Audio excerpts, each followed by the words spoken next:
बिस्मिल्लाहिर्रहमानिर्रहीम। अस्सलामुअलैकुम प्यारे दोस्तों, ये सवाल हमारे जहनों में आता है कि हज़रत यूसुफ़ अलैहिस्सलाम को कहाँ दफन किया गया था और हज़रत यूसुफ़ अलैहिस्सलाम की कब्र मुबारक कहाँ है। कहा जाता है कि हज़रत यूसुफ़ अलैहिस्सलाम की कब्र मुबारक नदी के बीचों बीच बनी हुई है।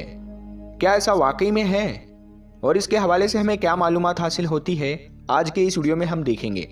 प्यारे दोस्तों, हम उम्मीद करते हैं कि आप लोग हज़रत यूसुफ़ अलैहिस्सलाम का नाम सुनकर इस वीडियो को आखिर तक ज़रूर देखेंगे। मेरे प्यारे दोस्तों, जैसा कि हर मुसलमान को मालूम है कि हज़रत यूसुफ़ अलैहिस्सलाम अल्लाह ताला के नबी थे और हज़रत यूसुफ़ अलैहिस्सलाम का जिक्र ईसाइयों की किताब बाइबल में भी मिलता है। आप याकूब अलैहिस्सलाम के बेटे थे। हज़रत यूसुफ़ अलैहिस्सलाम का ताल्लुक अगर देखा जाए तो अंबिया इकराम से था। आप अलैहिस्सलाम के अंदर 11 साल की उम्र से ही नबी होने के आसार दिखने लगे थे। एक दिन हज़रत यूसुफ़ अलैहिस्सलाम ने अपने ख्वाब में देखा कि 11 सितारे, सूरज और चांद आप अलैहिस्सलाम को सजदा कर रहे हैं। और जब हज़रत यूसुफ़ अलैहिस्सलाम ने ये ख्वाब अपने बाबा हज़रत याकूब अलैहिस्सलाम के सामने जिक्र किया तो हज़रत याकूब अलैहिस्सलाम ने हज़रत यूसुफ़ अलैहिस्सलाम को ये कहा कि ये अपना ख्वाब किसी के भी सामने जाहिर मत करना और इस ख्वाब को किसी के सामने भी सुनाने से मना किया। प्यारे दोस्तों, कुरान करीम की एक सूरत उन्हीं के नाम पर है। प्यारे दोस्तों, सूरे अनाम और सूरे गाफिर में भी हज़रत यूसुफ़ अलैहिस्सलाम का जिक्र आया है। हज़रत यूसुफ़ अलैहिस्सलाम की सौतेली माँ ने ये ख्वाब चुपके से सुन लिया था। जब हज़रत यूसुफ़ अलैहिस्सलाम अपने बाबा याकूब अलैहिस्सलाम को अपना ख्वाब सुना रहे थे, उसके बाद हज़रत यूसुफ़ अलैहिस्सलाम की सौतेली माँ ने ये ख्वाब हज़रत यूसुफ़ अलैहिस्सलाम के 11 भाइयों को सुना दिया। और इस पर हज़रत यूसुफ़ अलैहिस्सलाम के भाई, जिनका नाम यहूदा था, उन्होंने कहा ख्वाब में सूरज चांद सितारे मतलब ये है सूरज को बाप और चांद को माँ और सितारे यानी भाई यानी हम हैं, यानी यूसुफ़ हमें खुद से हकीर समझता है और बाबा को हमसे छीनना चाहता है। हज़रत यूसुफ़ अलैहिस्सलाम के भाई इस ख्वाब के बाद उनसे हसद करने लगे और एक दिन हज़रत यूसुफ़ अलैहिस्सलाम के भाई हज़रत यूसुफ़ अलैहिस्सलाम को अपने साथ सहरा ले गए और वहाँ पर हज़रत यूसुफ़ अलैहिस्सलाम के भाइयों ने हज़रत यूसुफ़ अलैहिस्सलाम को मार मार कर ज़ख्मी कर दिया। और आप अलैहिस्सलाम के एक भाई, जिनका नाम यहूदा था, उन्होंने खंजर निकाल कर कत्ल करने की भी कोशिश की। इस पर आपके सबसे बड़े भाई ने अपने भाइयों को ऐसा करने से मना किया और आपके जख्मों से खून साफ करने लग गए। फिर बड़े भाई ने अपने सभी भाइयों से यूसुफ़ को छोड़ देने और घर वापस ले जाने की बात की। इस पर उन्होंने भी बड़े भाई को कत्ल करने की धमकी दी। फिर बड़े भाई ने उनसे कहा, चलो ठीक है, यूसुफ़ को घर मत लेकर जाओ और ना ही उसको कत्ल करो, बल्कि उसे यहाँ से दूर कहीं भगा दो। इस बात पर वो सारे भाई हज़रत यूसुफ़ अलैहिस्सलाम को लेकर सहरा के एक नमकीन पानी वाले और गहरे कुएं की तरफ ले गए और यूसुफ़ अलैहिस्सलाम को कुएं में डाल दिया और आपकी कमीज उतारकर उस पर एक भेड़ को कत्ल करके उस भेड़ का खून उस कमीज पर लगा दिया और अपने वालिद मोहतरम यानी याकूब अलैहिस्सलाम के पास उस खून भरी कमीज को लेकर चले गए। फिर घर पहुंचने के बाद जब याकूब अलैहिस्सलाम ने दरियाफ्त किया कि यूसुफ़ कहाँ है, तो वो सारे भाई घुटनों के बल जमीन पर बैठकर रोने लगे और याकूब अलैहिस्सलाम को वो खून से भरी हुई कमीज दिखाकर कहने लगे कि हम यूसुफ़ को भेड़ों के पास छोड़कर खेल रहे थे। जब शाम हुई तो हमने सोचा कि अब वापस जाना चाहिए। जब हमने वापस मुड़कर देखा तो यूसुफ़ को वहाँ एक भेड़िया खा गया था। प्यारे दोस्तों, ये बात सुनकर हज़रत याकूब अलैहिस्सलाम रोते रोते अपने हुजरे में तशरीफ़ ले गए और कुछ ही लम्हे के बाद वापस आए और फरमाने लगे कि यूसुफ़ को भेड़िया खा गया है, तो यूसुफ़ की कमीज़ क्यों नहीं फटी। ये सुनने के बाद हज़रत यूसुफ़ अलैहिस्सलाम के भाइयों के पास कोई जवाब नहीं था। फिर कुछ देर बाद यहूदा ने कहा, बाबा हम तो खुद इस बात से हैरान हैं। तो फिर इस पर याकूब अलैहिस्सलाम ने फरमाया कि ऐ मेरी औलाद, तौबा कर लो, अल्लाह सब जानता है। इसके बाद हज़रत याकूब अलैहिस्सलाम काफ़ी अरसा अपने बेटों से नाराज़ रहे, यहाँ तक कि उनके बेटों की औलादें तक हो गई और वहाँ पर हज़रत यूसुफ़ अलैहिस्सलाम एक काफिले वालों के जरिए उस नमकीन पानी के कुएं से निकाले गए और उन्हीं काफिलों वालों ने उन्हें मिस्र ले जाकर अजीज मिस्र को बतौर गुलाम बेच डाला। अजीज मिस्र ने उन्हें अच्छी तरह रखा, क्योंकि प्यारे दोस्तों आप ये बात जानते होंगे कि हज़रत यूसुफ अलैहिस्सलाम बेहद हसीन और बेहद खूबसूरत थे। इसीलिए अजीज मिस्र ने हज़रत यूसुफ अलैहिस्सलाम को अपने घर में रखा और वहीं पर हज़रत यूसुफ अलैहिस्सलाम जवान हो गए। जवानी और खूबसूरती के आलम में अजीज मिस्र की बीवी, जिसका नाम जुलेखा था, वो हज़रत यूसुफ अलैहिस्सलाम के इश्क में मुब्तला हो गई और वो चाहने लगी कि हज़रत यूसुफ अलैहिस्सलाम से जिनसी ताल्लुक़ बनाए। उसके बाद जुलेखा ने हज़रत यूसुफ अलैहिस्सलाम को अपने कमरे में बुलवाया और जुलेखा ने अपनी ख्वाहिश का इजहार हज़रत यूसुफ अलैहिस्सलाम से किया। हज़रत यूसुफ अलैहिस्सलाम ने उसकी ये ख्वाहिश रद्द कर दी। फिर अजीज़ मिस्र की बीवी जुलेखा ने हज़रत यूसुफ अलैहिस्सलाम के साथ ज़बरदस्ती करनी चाहिए और हज़रत यूसुफ अलैहिस्सलाम दरवाजे की तरफ भागे।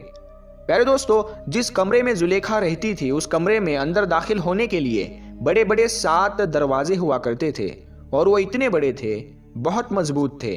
और जब हज़रत यूसुफ अलैहिस्सलाम को जुलेखा ने कमरे के अंदर बुलाया था तो उन 7 के 7 दरवाजे बंद कर दिए थे। और जब जुलेखा ने ज़बरदस्ती करने की कोशिश की तो हज़रत यूसुफ अलैहिस्सलाम उन दरवाज़ों की तरफ भागे और अल्लाह ताला के हुक्म से 7 के 7 दरवाजे खुद ब खुद खुलते चले गए और आखिरी दरवाजे पर हज़रत यूसुफ अलैहिस्सलाम ने अजीज़ मिस्र को खड़ा पाया। और जुलेखा भी इतने में वहाँ आई और उसने जल्द चालाकी से अजीज़ मिस्र से कहा कि जो तेरे घर में बुराई का इरादा करे या तो उसे कैद किया जाए और या तो सख्त अजाब दिया जाए। तो फिर यूसुफ अलैहिस्सलाम ने फरमाया, अजीज़ मिस्र, मामला इससे अलग है, यानी उल्टा है। यही मुझको अपना मतलब पूरा करने के लिए फुसलाती थी। इस मौके पर जुलेखा के खानदान के एक छोटे से बच्चे ने, एक दूध पीते बच्चे ने ये गवाही दी कि यूसुफ अलैहिस्सलाम की कमीज अगर आगे से फटी है तो जुलेखा सच्ची है और अगर कमीज पीछे से फटी है तो यूसुफ सच्चे है और जुलेखा झूठी है।